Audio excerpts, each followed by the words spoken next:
देश भर में कोरोना का प्रकोप बढ़ता ही जा रहा है। देश में कोरोना संक्रमितों की संख्या 29,451 है, जिसमें 939 लोगों को अपनी जान गंवानी पड़ी है। अब तक 7,000 से ज्यादा मरीज ठीक हो चुके हैं।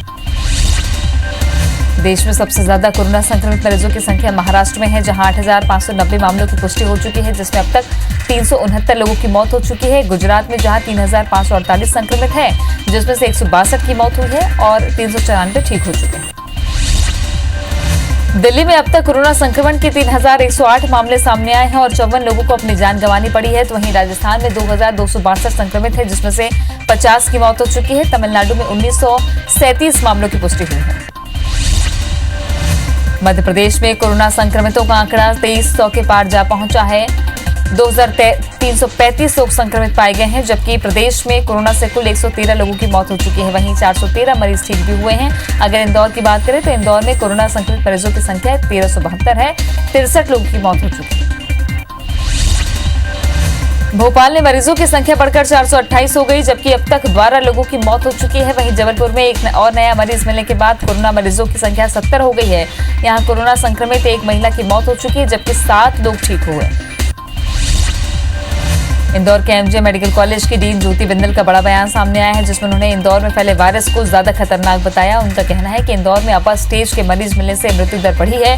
वायरस की अलग अलग स्टेज की रिसर्च हो रही है। इंदौर में प्लाज्मा थेरेपी से इलाज शुरू हो गया। इंदौर से कोरोना को लेकर राहत भरी खबर है, जहां 43 मरीजों के ठीक होने पर अस्पताल से डिस्चार्ज कर दिया गया। इन मरीजों का इंडेक्स अस्पताल में इलाज चल रहा था। वहीं अस्पताल पहुंचे मंत्री तुलसी सिलावट ने डिस्चार्ज मरीजों का स्वागत किया। बता दें कि शहर में अब तक 177 मरीज डिस्चार्ज हो चुके हैं। इंदौर में लगातार कोरोना संक्रमितों की संख्या बढ़ रही है। 165 नए कोरोना पॉजिटिव मरीज मिले हैं, जिसमें 19 कैदी भी शामिल हैं, जो अस्थायी जेल में बंद थे, जिसके बाद पॉजिटिव मरीजों की संख्या 1372 पहुंच गई है। वहीं शहर में 63 लोगों की मौत हो चुकी है, जबकि 177 मरीज ठीक हो चुके हैं। कोरोना को लेकर छत्तीसगढ़ के लिए राहत भरी खबर है। आज 2 और मरीजों को स्वस्थ होने पर अस्पताल से डिस्चार्ज कर दिया गया। दोनों मरीज घर के लिए रवाना हो गए हैं। बता दें कि छत्तीसगढ़ में कोरोना के 37 मरीज मिले थे, जिनमें से 34 मरीज ठीक हो चुके हैं। राजस्थान के कोटा से स्टूडेंट को लेकर बसें छत्तीसगढ़ के अलग अलग जिलों में पहुंच रही हैं। वापस आने वाले सभी छात्रों को 14 दिनों के लिए क्वारंटाइन रखा जाएगा। इसके लिए क्वारंटाइन सेंटर बनाए गए हैं। कोटा से आ रहे बच्चों को उनके गृह जिले की बजाय दूसरे संभाग में रखा जा रहा है। मुख्यमंत्री भूपेश बघेल ने कहा कि कोटा के अलावा देश के दूसरे शहरों में फंसे छात्रों और मजदूरों की सूची तैयार करने के लिए निर्देश कलेक्टरों को दिए हैं, ताकि उन्हें भी वापस लाया जा सके। स्वास्थ्य मंत्री टी.एस. सिंहदेव ने कहा है कि राज्य के अंदर आवागमन और दूसरे राज्यों में फंसे आमजन की सीएम को चिंता है। हरियाणा के 16 शिविरों में रुके 1350 मजदूरों को 40 बसों से ग्वालियर लाया गया, जहां मजदूरों के स्वास्थ्य परीक्षण किया गया। अब मजदूरों को उनके गृह जिले के लिए रवाना किया जाएगा। अपने घर पर मजदूर कुछ अवधि के लिए होम क्वारंटाइन रहेंगे। धार जिले में आज एक और कोरोना पॉजिटिव मरीज मिला है, जिसके बाद जिले में पॉजिटिव मरीजों की संख्या 40 पहुंच गई है। सीएमएचओ और एसडीएम ने इसकी पुष्टि की। बुरहानपुर में भी कोरोना वायरस पैर पसारने लगा है। यहां पर कोरोना पॉजिटिव की संख्या 2 हो गई है। कुछ दिन पहले एक महिला की कोरोना रिपोर्ट पॉजिटिव आई थी। वहीं अब शहर के निर्दलीय पार्षद को भी कोरोना पॉजिटिव होने की पुष्टि हुई है, जिससे अब प्रशासन की चिंता बढ़ गई। छत्तीसगढ़ में कोरोना का हॉटस्पॉट बन चुके कटघोरा में हालात में सुधार हो रहा है। यहां से भेजे गए 3800 से ज्यादा सैंपल नेगेटिव आए हैं, जिसके बाद स्वास्थ्य विभाग और प्रशासन ने राहत की सांस ली है। हालांकि जिनकी भी जांच हुई थी, अब उनकी नए सिरे से नई किट से जांच कराई जाएगी। भोपाल जिला प्रशासन ने अच्छी पहल की है। अब जिला प्रशासन के कर्मचारी कोरोना से मरने वालों का अंतिम संस्कार करेंगे। मृतकों के अंतिम संस्कार का खर्चा जिला प्रशासन उठाएगी।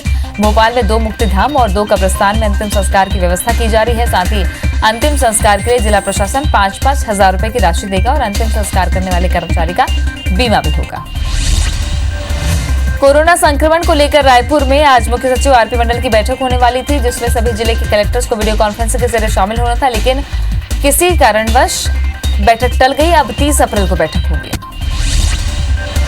छत्तीसगढ़ के स्वास्थ्य विभाग आईसीएमआर से मिली रैपिड किट वापस करेगा। साथ ही इस किट से जिन लोगों की जांच की गई है, उनकी भी दोबारा जांच होगी। आईसीएमआर से 4800 किट में से 2000 किट कटघोरा भेजी गई थी। आईसीएमआर ने राज्यों से कहा है कि रैपिड टेस्ट किट केवल सर्विलेंस के लिए है। जांच रिपोर्ट कंफर्मेशन के लिए राज्य आरटी-पीसीआर पद्धति का ही इस्तेमाल करें। मंत्री गवासी लखमा ने सीएम भूपेश बघेल से मुलाकात कर दूसरे राज्यों में फंसे मजदूरों को वापस लाने की मांग की है, जिस पर सीएम ने मजदूरों को वापस लाने का आश्वासन दिया है। साथ ही सीएम ने बस्तर संभाग के कलेक्टर से फंसे मजदूरों की जानकारी मांगी है। लॉकडाउन के दौरान मध्य प्रदेश के हजारों लोग दूसरे राज्यों में फंसे हैं। इसको लेकर पूर्व जनसंपर्क मंत्री पीसी शर्मा ने मुख्यमंत्री शिवराज सिंह चौहान से मांग की है कि ई पास बनवाने की प्रक्रिया और सरल की जाए ताकि राज्य के बाहर फंसे लोगों की जल्द घर वापसी हो सके। मध्य प्रदेश के सीएम शिवराज सिंह चौहान ने कोरोना वायरस को लेकर आज साधु संतों से चर्चा की। वीडियो कॉन्फ्रेंसिंग के जरिए सीएम ने संतों से बातचीत की। इस दौरान स्वामी अवधेशानंद, स्वामी स्वरूपानंद ने कोरोना महामारी से निपटने के लिए सुझाव दिए। रायपुर में राज्यसभा सांसद रामेश्वर नेताम ने प्रदेश के नामी और सीनियर चार्टर्ड अकाउंटेंट से वीडियो कॉन्फ्रेंसिंग के जरिए चर्चा की। इस दौरान लॉकडाउन में लचर हो रही भारतीय अर्थव्यवस्था को मजबूत करने पर सुझाव दिए गए। ये सब सुझाव वित्त मंत्रालय और प्रधानमंत्री कार्यालय भेजे जाएंगे। पीएचई मंत्री गुरु रुद्र कुमार अब अपने विधानसभा क्षेत्र अहिवारा में लोगों की मदद के लिए आगे आए हैं। ग्रामीण क्षेत्रों में किसानों से उनके हालचाल पूछकर उनको सहयोग पहुंचा रहे हैं। कोविड-19 संक्रमण और लॉकडाउन के दौरान सोशल डिस्टेंसिंग नियम का पालन करते हुए अहिवारा की ग्राम पंचायतों में ब्लीचिंग पाउडर का छिड़काव कर गांवों को सैनिटाइज किया गया। प्रधानमंत्री नरेंद्र मोदी से सोमवार को ही चर्चा के बाद मध्य प्रदेश में भी लॉकडाउन की अवधि बढ़ाई जा सकती है, क्योंकि भोपाल, इंदौर, ग्वालियर और खरगोन जैसे जिले कोरोना के रेड जोन में बने हुए हैं। इन जिलों में रोज कोरोना के नए मरीज सामने आ रहे हैं। भोपाल में जिला प्रशासन की अनुमति पर आज से बीएचईएल कारखाना खुल गया है, लेकिन भेल टाउनशिप में रहने वाले कर्मचारी ही काम कर सकेंगे।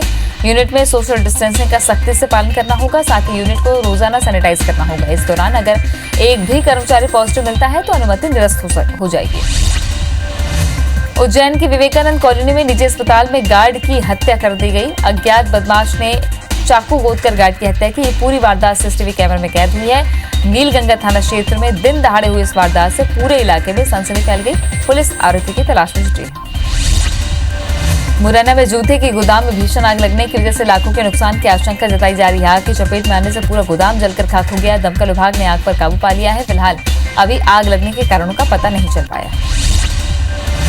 छत्तीसगढ़ प्रदेश तृतीय वर्ग शासकीय कर्मचारी संघ ने केंद्र सरकार की तरफ से 21 जुलाई तक महंगाई भत्ते पर रोक लगाने के निर्णय को कर्मचारी विरोधी मानसिकता बताया। इस मुद्दे को लेकर कर्मचारी संघ की तरफ से राज्य के सभी जिलों में कलेक्टर्स के माध्यम से प्रधानमंत्री को ज्ञापन भेजा गया। महंगाई भत्ते पर रोक के निर्णय को वापस लेने की मांग की गई। मंडला में कार्ड बनवाने की होड़ में लोग एक दूसरे से सटे खड़े नजर आ रहे हैं। जहां सोशल डिस्टेंसिंग का ख्याल प्रभारी एसडीएम को भी नहीं रहा और वे परिचय पत्र बनाने में ही व्यस्त दिखाई दिए। भीड़ देख तहसील कार्यालय पहुंचे विधायक ने इस बात पर नाराजगी जताई और प्रभारी एसडीएम को समझाइश दी कि सोशल डिस्टेंसिंग के नियम को बरकरार रखें। कोरोना महामारी से बचाव में उठाए गए कदम। लॉकडाउन से अब सेन समाज आर्थिक रूप से परेशान हो रहे हैं। उन्होंने राज्य और केंद्र सरकार से अपील की है कि सैलून को खोलने की इजाजत दी जाए ताकि सेन समाज अपने परिवार का भरण पोषण कर सके। बाजार में बगैर मास्क पहने सब्जी बेच रहे युवती को कलेक्टर ने जमकर फटकार लगाई। दुकानदारों और ग्राहकों के लिए निर्धारित किए गए सोशल डिस्टेंसिंग के दिशा निर्देशों का पालन करने का निरीक्षण किया गया। कलेक्टर ने दुकानदारों और सब्जी खरीदने आए लोगों से कहा कि मास्क लगाकर ही घर से निकलें। कटनी के बड़वारा में आरोग्य सेतु ऐप पर एक युवक की गलत जानकारी देने से हड़कंप मच गया। ऐप में जानकारी फीड होते ही करीब 1.5 दर्जन लोगों के पास कोविड-19 के संदिग्ध केस नजदीक होने की सूचना मिलने लगी और इलाके में हड़कंप मच गया। कांकेर में शराब की तस्करी करते हुए एसआई देवानंद पटेल समेत 4 लोगों को पुलिस ने गिरफ्तार किया है, जो 50 लीटर देसी शराब लेकर दुर्ग जा रहे थे। आरोपी एसआई दुर्ग जिले में पदस्थ है। पुलिस ने सोमवार की रात चरामा घाट के पास से आरोपियों को गिरफ्तार किया।